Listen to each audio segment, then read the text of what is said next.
Ey Əbu Rafi, de görün Mühəmmədin bəlaya tuş gəlmək üçün özü ilə gətirdikləri kimlərdir? O sağ tərəfindəki kişi, onun kürəkəni və canişini Əli ibn Əbi Talibdir. Əli?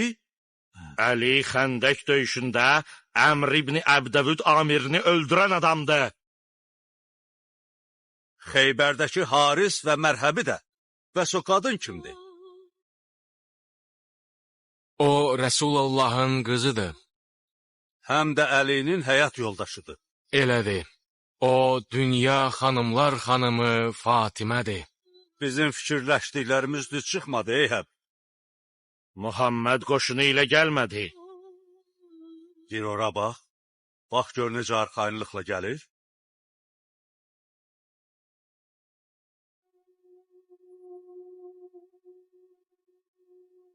Görürsən Eyhəb. O bizlə mübahilə eləmək üçün öz ailəsini gətirib.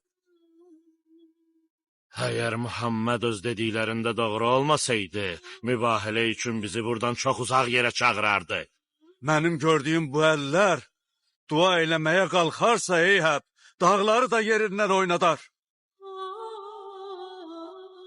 Bunların duası bütün Nəcranı və Nəcranlıları məhv eləyər.